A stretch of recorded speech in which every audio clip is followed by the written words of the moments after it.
For 15 years they thought she was dead, a ghost haunting the deep, forgotten timber of the Oregon border. But secrets have a way of echoing, and when she finally screamed in the dead of night, the one man who answered wasn't a savior. He was the Alpha King. The locals of Black Ridge, a damp, fog-choked logging town off Route 26 in Oregon, always had stories about the woods. They spoke of a shadow that moved too fast for a deer, a phantom that left no tracks in the snow. They didn't know the shadow had a name. Her name was Cora Hastings, and for 15 years she had survived by becoming nothing at all. When Cora was 12, the Silver Creek pack was annihilated in a single, bloody night. She remembered the scent of burning pine, the coppery tang of spilled blood, and her mother's frantic hands pushing her into the hidden root cellar beneath the floorboards. "Do not make a sound, Cora," her mother had whispered, her eyes wide with a terror that still haunted Cora's nightmares. "No matter what you hear, cover your ears and do not let your wolf speak." Cora had obeyed. She stayed silent while the floorboards above her groaned under the weight of heavy boots. She stayed silent when she heard the sickening thuds and the final, breathless whimpers of her parents. And she stayed silent for 15 years after she fled into the deepest, most treacherous ravines of the Mount Hood National Forest. By 27, Cora was a feral creature, though she possessed a sharp, unyielding intelligence. She lived in a hollowed-out cavern systems behind a waterfall near the Clackamas River, surviving on raw venison, berries, and fish. To stay hidden from the massive, powerful packs that controlled the western seaboard, she did the unthinkable. She suppressed her wolf. For a lycanthrope, keeping the inner beast caged for over a decade is a slow, agonizing poison. It fractures the mind and weakens the body, but it was the only way to ensure she emitted no scent, no aura, and no trace of the Silver Creek bloodline. She masked her natural odor with crushed pine needles, damp earth, and dangerous amounts of toxic wolfsbane. But winter in the Pacific Northwest is unforgiving, and the winter of 2026 was the harshest on record. It was a Tuesday night in late February. The temperature had plummeted below freezing, and a brutal ice storm had stripped the forest of its usual prey. Desperate and shivering in a threadbare jacket she had scavenged from an abandoned camper years ago, Cora ventured further south than she ever permitted herself. She was tracking a wounded elk, her golden eyes scanning the blood drops crystallizing on the snow. She didn't notice the subtle shift in the wind. She didn't smell the metallic tang of the trap until it was too late. Snap! The sound was as loud as a gunshot in the silent woods. Agony, white-hot and blinding, exploded up Cora's right leg. She collapsed into the snow, gasping for air. She looked down and felt the blood drain from her face. It wasn't a hunter's standard bear trap. It was a heavy, rusted steel snare laced with pure silver wire, a perimeter trap set by a pack to catch rogues. The silver immediately began searing her flesh, bubbling the skin and sending toxic, burning tendrils directly into her bloodstream. Cora bit down on her own wrist to stifle her screams, tasting her own blood. "Stay silent. You have to stay silent," she chanted in her mind, tears freezing on her cheeks. She clawed at the heavy steel jaws, her fingers slipping on the freezing metal. But the silver was burning her strength away. The wolf inside her, dormant and starved for 15 years, began to thrash against the cage of her ribs, terrified by the poison. Then she heard it. The heavy, rhythmic crunch of snow. A patrol. 2 massive wolves, one grey, one stark black, emerged from the tree line about 50 yards away. They were border guards of the Blood Iron Pack, a ruthless syndicate known for executing rogues on sight. They caught her scent beneath the wolfsbane, their ears swiveling toward her. Panic, absolute and primal, shattered the 15 years of iron control Cora had maintained over her soul. The silver was reaching her veins, her leg was broken, and she was about to be torn apart. The terrified, suppressed wolf inside her finally violently ripped free. Cora threw her head back, and for the first time in a decade and a half, she let out a howl. It wasn't a normal wolf's cry. It was a sound of profound, world-shattering grief, laced with the ancient, royal resonance of the lost Silver Creek Alpha bloodline.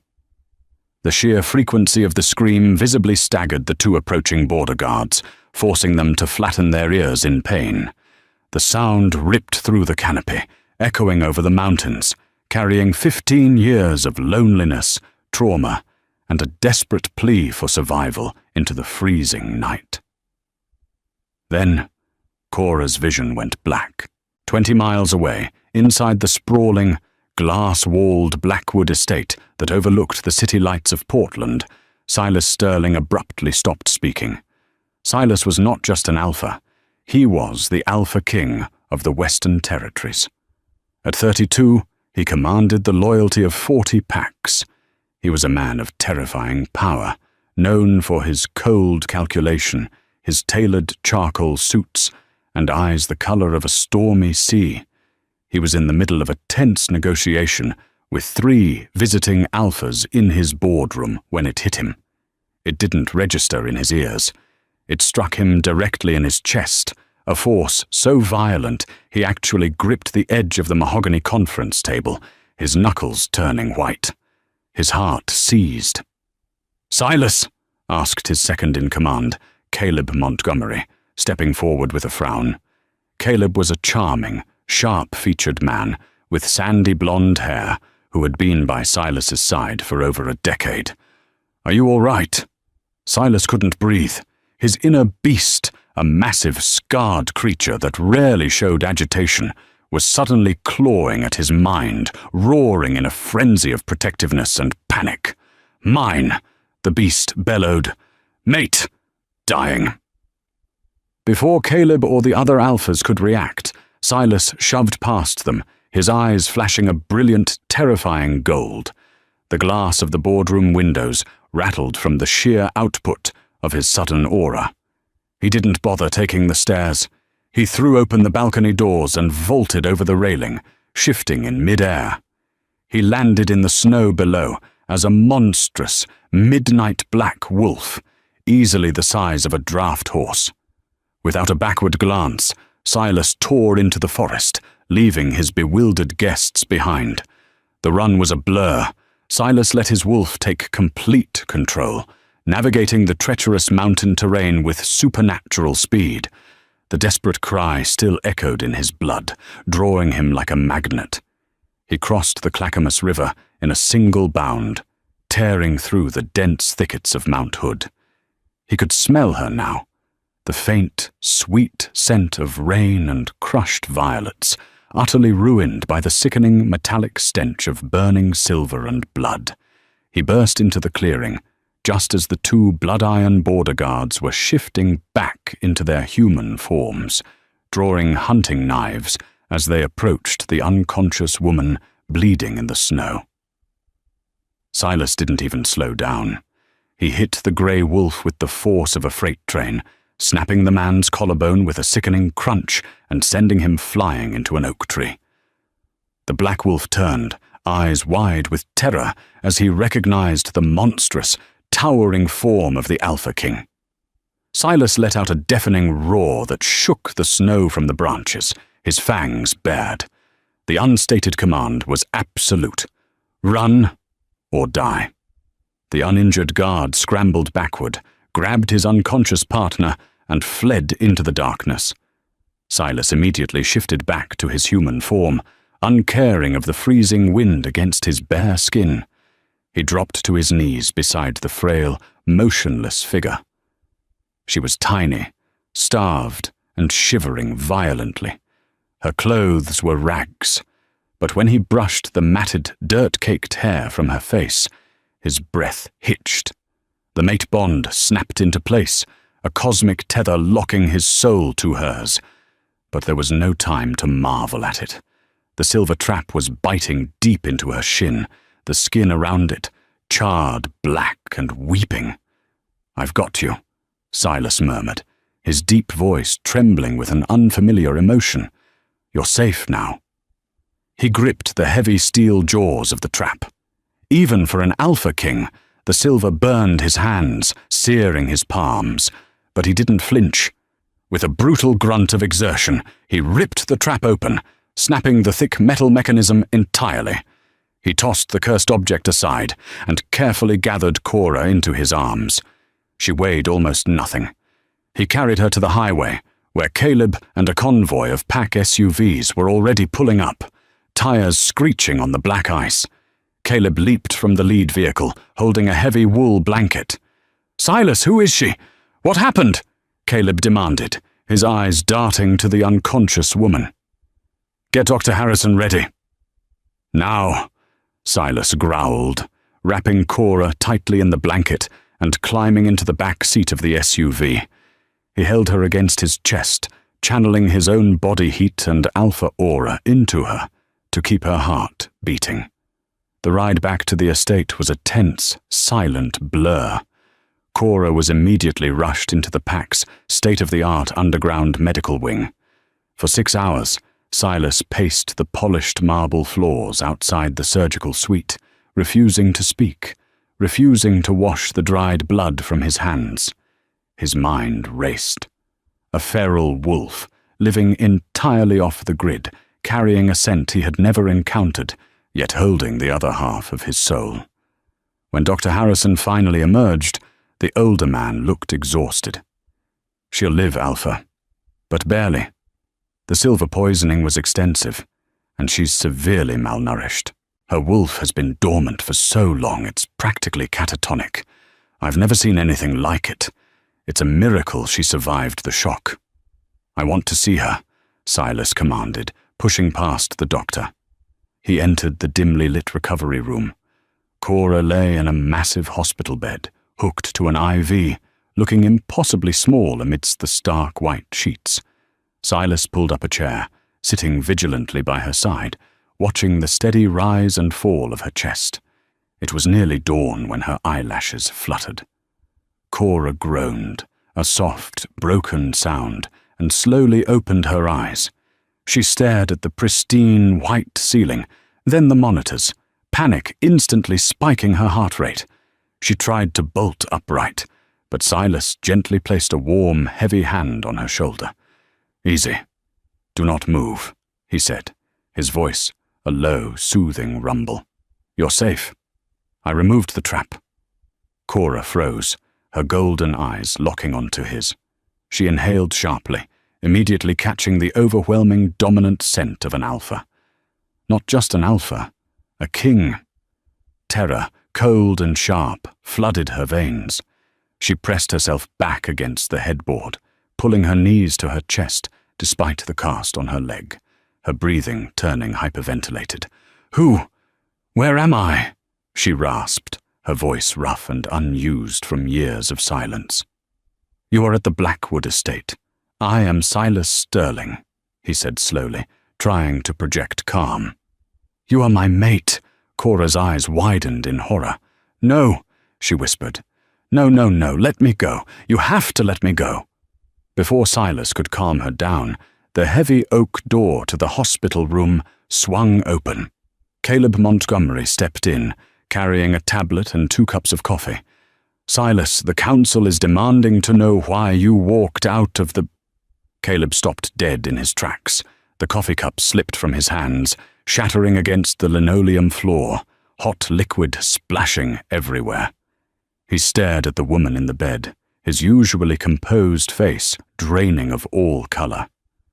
Cora stopped breathing. Her terrified gaze shifted from Silas to the sandy-haired man standing in the doorway.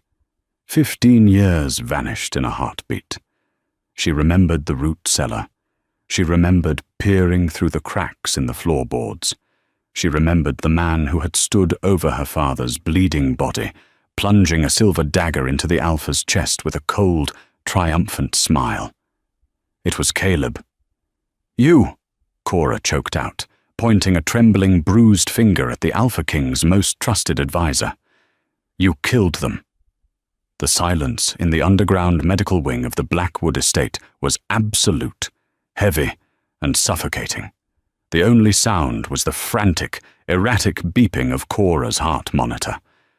Silas stood frozen between the hospital bed and the doorway. His stormy grey eyes darted from the terrified, frail woman shivering against the pillows to the man he had trusted with his life for over a decade. Caleb Montgomery. "Silas," Caleb said, his voice a masterclass in calm confusion. He stepped carefully over the shattered ceramic and the pooling coffee. "I don't know what this woman is talking about. She's clearly delirious. The silver poisoning has induced hallucinations." "I am not hallucinating," Cora screamed, the raw, guttural sound tearing at her throat. She pointed a bruised finger, her hand trembling violently. You wore a black tactical jacket. You had a hunting knife with a staghorn handle. I watched you drive it into my father's chest. Jonathan Hastings, Alpha of Silver Creek." You looked him in the eye and smiled. Silas felt the air in the room drop 10 degrees. The sheer detail of the accusation struck him like a physical blow. Jonathan Hastings. The Silver Creek massacre in Deschutes County was one of the darkest unsolved chapters in the history of the Western Territories. The official report, filed 15 years ago, blamed an overwhelming surge of feral rogues, but Silas knew the tactical precision of that strike had never matched the chaotic nature of rogue wolves. "Caleb," Silas's voice was dangerously low, a lethal rumble vibrating in his chest. "Explain." Caleb held up his hands, his expression morphing into one of deep, sympathetic pity. "Alpha, think about this logically. 15 years ago, I was 22 years old, stationed in Seattle handling the waterfront logistics for the pack. I wasn't even in Oregon. This woman is a feral. She's been living in the dirt of the Mount Hood National Forest for a decade and a half. Her mind is broken." Silas looked back at Cora. The mate bond hummed in his veins, screaming at him to protect her, to believe her. But Caleb was his beta. They had bled together. Caleb had saved his life during the cartel skirmishes of 2018. "Garrett," Silas barked into his wrist comms, summoning his head of security. Within seconds, a massive, scarred man filled the doorway. "Escort Caleb to the East Wing. Confine him to his quarters. No communications, no access to the mainframe." Caleb's jaw tightened, a brief flash of genuine rage cracking his composed facade before he smoothed it over. "You're making a mistake, Silas. You're letting a feral rogue dictate pack security." He turned and allowed Garrett to lead him away. Silas turned back to Cora, who was hyperventilating, her hands gripping the white bedsheets like lifelines. He approached slowly, holding his hands out where she could see them. "Cora, that is your name, isn't it? Cora Hastings." She didn't speak. She just stared at him with wide, distrustful golden eyes. "I am locking down this wing," Silas said softly. "You are under my absolute protection. I swear on my Alpha blood, no one will touch you. I am going to find out the truth." But Silas leaving was exactly what Cora feared most. For 15 years, the only person who had protected Cora was Cora. As the heavy steel doors locked from the outside, leaving her alone with Dr. Harrison, her survival instincts, honed by a decade of outrunning bears, harsh winters, and starvation, kicked into overdrive. She wasn't a queen here. She was a prisoner in the house of her parents' killer. Hours passed. The clock on the wall read 3 a.m. Dr. Harrison had retired to the adjoining office to review her blood work. Then The ventilation grate above the bathroom door clicked. Cora's heightened senses caught the faint, metallic scent of ozone, followed by the silent sliding of the electronic deadbolt. The security grid had been bypassed. The heavy oak door eased open, making no sound. A figure stepped into the dim light of the recovery room. It wasn't Silas. It was a man in standard Blackwood security tactical gear, but his scent was wrong. It was sour, laced with adrenaline and dark intent. In his right hand, he held a medical syringe filled with a viscous, milky fluid. Liquid silver nitrate. An overdose would look exactly like a sudden heart failure from her existing silver poisoning. "Nothing personal, Mutt," the guard whispered, stepping rapidly toward her bed. "Mr. Montgomery sends his regards." He lunged, but Caleb had severely underestimated the girl from the woods. He thought she was a broken, starved animal. He didn't realize that to survive 15 years in the wild with a suppressed wolf, Cora had to become a predator in human skin. As the guard brought the syringe down, Cora didn't cower. She rolled off the opposite side of the mattress, ignoring the blinding agony in her cast-bound leg. She grabbed the heavy steel IV pole and swung it with all her meager weight. The heavy metal base slammed into the guard's kneecap. The man grunted, his leg buckling. He dropped the syringe, which shattered on the linoleum, the liquid silver burning a black hole into the floor. Before he could recover, Cora threw herself at him. She grabbed the discarded glass shards of the coffee cup Caleb had dropped hours earlier and drove a jagged 3-inch piece of ceramic directly into the soft tissue of the guard's shoulder. He roared in pain, backhanding her across the face. Cora flew backward, crashing into the medical trays. Stars exploded in her vision, but she didn't stop moving. She scrambled to her feet, grabbed a scalpel from the sterilization tray, and slashed the emergency lockdown alarm on the wall before dragging herself out the door and into the labyrinth of the Blackwood estate. Meanwhile, 3 floors up, Silas was tearing through the pack's encrypted financial archives. He had bypassed Caleb's passwords and contacted Arthur Pendleton, a forensic accountant in Seattle who owed Silas his life. "Alpha," Arthur's voice crackled over the secure line. "I found it. The deed to the Silver Creek territory. 15 years ago, right after the massacre, the land was purchased at auction by a shell corporation called Apex Holdings. I followed the money through 3 offshore accounts in the Caymans. The final beneficiary, it's Caleb Montgomery. He sold the timber rights to the Northwest Timber Coalition for $70 million. He didn't just kill the Hastings pack, Silas. He liquidated them." Silas felt the floor drop out from beneath him. Betrayal, cold and absolute, wrapped around his heart. The massacre wasn't a rogue attack. It was a corporate hit, orchestrated from within his own ranks. Suddenly, the estate's blaring red lockdown sirens shattered the night. "Intruder in the medical wing," the automated system blared. "Patient 0 has breached containment." "Cora," Silas breathed, his blood turning to ice. The Blackwood estate was a sprawling compound of glass, steel, and ancient cedar, designed like a modern fortress. Cora dragged her heavy, cast-bound leg through the shadows of the grand foyer, her breath coming in ragged gasps. She had to find a way out. She had to get back to the woods. The trees never lied. The trees never betrayed you. "Sweep the perimeter," a voice echoed down the vaulted hallway. "Find her. Caleb wants her quiet before the king gets to her."